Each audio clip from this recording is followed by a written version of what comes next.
All right, more than 11,000 members of the Civil and Local Government Staff Association have begun the March-threatened strike action, demanding the payment of a top-up allowance, also called market premium, on the single spine pay policy structure. The strike has become necessary, according to CLOGSAG, because of the rejection of demand by the Fair Wages and Salaries Commission. We have on phone a labor expert, Mr. Senyo Ajabin. Hello, good afternoon, sir. Good afternoon. All right, I want to find out from you, is it legal for institutions to lay down their tools in demand for incentives that is not specified in the labor laws? Well, the question, the answer to your question is yes and no. Yes, if the laying down of the tools is in conformity with the dictates of law or the provisions of law. However, if the process following or leading to the laying down of the tools is not in conformity with the law, then of course it cannot be legal. The Fair Wages and Salaries Commission is saying that what CLOGSAG is demanding is not in the single spine pay policy. Well, I am inclined to agree with the Fair Wages and Salaries Commission under these circumstances. You cannot ask what is not due you under law or what is not due you if it is not agreed. Now, the issue is this, that I know for sure that CLOGSAG have gone to court in the past to have the Fair Wages and Salaries Commission deal with them directly with their salary issues regarding the single spine pay policy. However, there is, per that judgment, they are supposed to deal with their issues within the context of the Public Sector Standing Joint Negotiation Committee. And so I'm even surprised that they are not dealing with their grievances through the structures of the Public Sector Joint Standing Negotiation Committee, and they are trying to go at it directly with the Fair Wages and Salaries Commission. That having been said, I believe that there is a dispute which is before the National Labour Commission. However, I've also heard, though, that the Fair Wages and Salaries Commission has withdrawn from the processes of the National Labour Commission on certain grounds that I'm not too sure about. But the matter remains unresolved and has to be resolved accordingly. All right, let me find out from you. The Labour front is characterized with lots of strike actions lately. Isn't there any better way, to drum home grievances other than resorting to strike actions? Okay. You would find that a greater proportion, if not all, of the strike actions that have been embarked, especially by the executives and members of unions, public sector unions, have been declared illegal and unlawful. And indeed, these have been. I think that we have to sit and rethink about penalties for embarking on illegal strike action in this country. It is becoming quite shameful that parties in negotiations or at the negotiation table cannot seem to find a way to dialogue and agree, leading to issues like unlawful strike action being the only tool that is becoming available to workers to actually have their grievances resolved. It's unacceptable. It is quite shameful and not professional at all.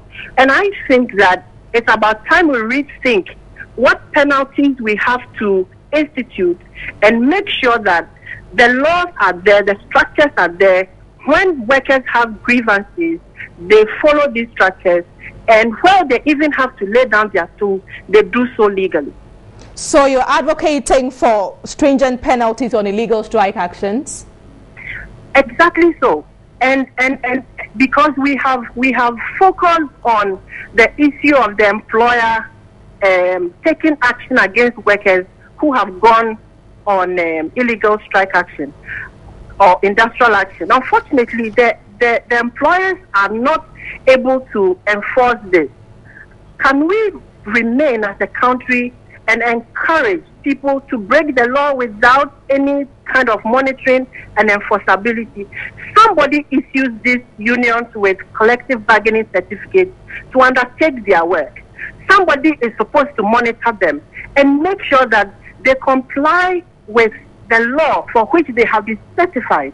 And so you cannot be certified under one law and then decide to operate and breach that same law that has given you the power to represent workers as you have.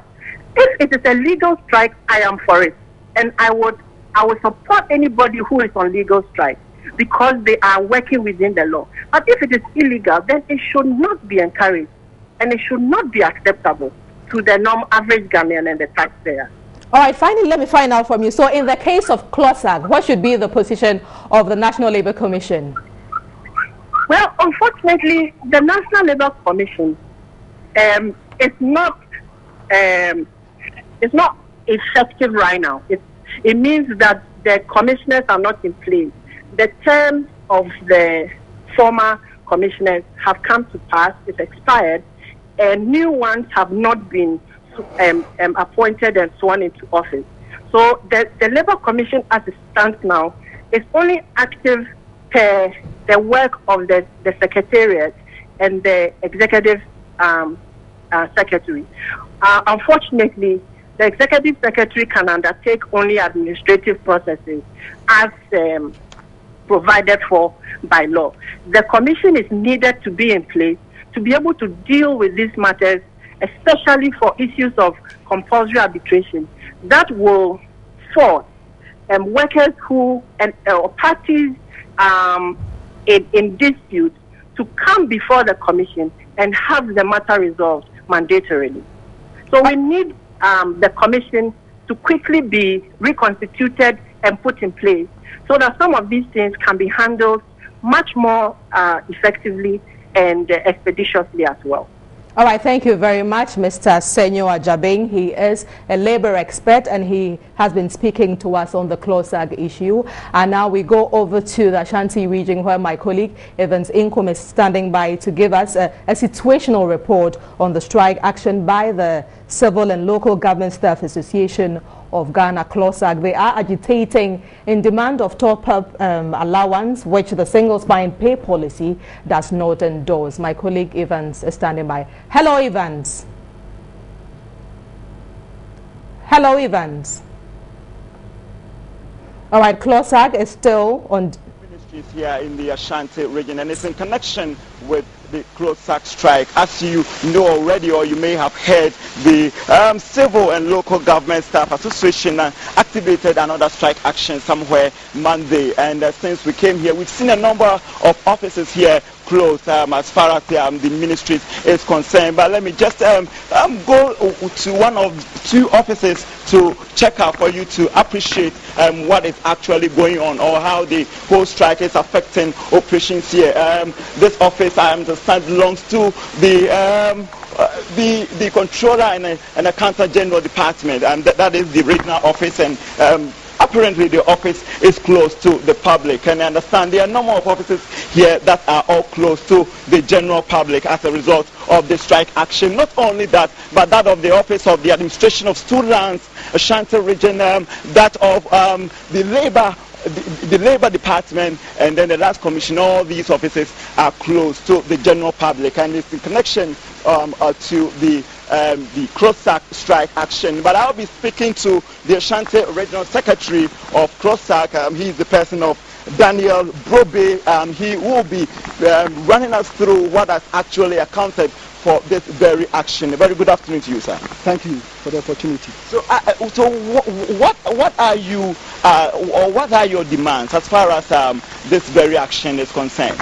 Well, I think you are aware that after our migration onto the single spine salary structure, we reported about incomplete migration, which a committee was set up, technical committee, from the Ministry of Employment and Social Welfare. Okay. At the end of the day, the committee recommended that indeed you deserve to be paid the top-up allowance or the premium. This committee was again reviewed in September last year, and that committee also said that indeed we qualified for our request for the payment of premium. Unfortunately, after waiting for almost 1 year, they have not been able to implement the scenarios and the percentages that were agreed upon.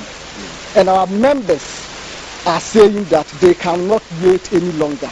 That's why the strike is now in force. Okay, now if I go through a press statement which you have released, and this statement is supposed to be distributed to the media, you are saying that as a law-abiding association, we have, that is you, have patiently subjected yourself to the procedures laid down in the Labour Act 2003, Act 651 for settlement of industrial dispute. Now, you go on to say that having gone through the mediation process without success, the National Labour Commission informed the parties involved, i.e. of that is Fair Wages and Salaries Commission and CLOGSAG, that it had referred the matter to voluntary arbitration in line with the dispute settlement procedure. So clearly you have been going through some mediation. Why don't you just allow the system to continue? Yes, it's true. A Labour Commission invited us for mediation, but unfortunately we could not resolve the issue.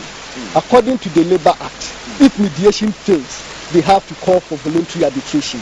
CLOGSAG availed itself, but unfortunately Fair Wages and Salaries Commission refused to come to the arbitration table. And according to the Act, if one party refuses to come for arbitration, you have to give 7 days notice. If that party doesn't come and you resort to strike, that strike is legal. So do you want to tell me that having told me all those very processes that you have to go through before you activate this very strike, all those processes have been exhausted? Exactly. We've done exactly that. Now, I want to also find out from you, are you fighting a common cause? Because I mean, some part or some of the offices, I could see some of your people working. Well, you know, we started on Monday. Some were expecting a press statement to be delivered to their coordinating directors and others before they could join. But I think that has been done. So I'm very certain that every CLOGSAG member has joined the strike. Okay. Now, for how long are you going to remain on strike? Well, until the issue is resolved. Until the issue is resolved. What we are anticipating is that Labour Commission should call for compulsory arbitration, making reference to the Interministerial Committee's report. So apparently, are you ready for any table discussion to resolve this very issue? Yes, if it is compulsory arbitration. And how soon are you expecting that to happen? Well, we are expecting Labour Commission to invite us for compulsory arbitration and not voluntary arbitration, because we've gone beyond voluntary arbitration. All right, thanks so much. So we have been speaking to Daniel Brobe. He is the Ashanti Regional Secretary of CLOGSAG. You clearly heard him that they are waiting for the authorities involved to call them for a table discussion on this very issue to resolve the impasse. So we have been coming to you live from the Ashanti Regional Ministry. I say in Kumasi, my name is Evans.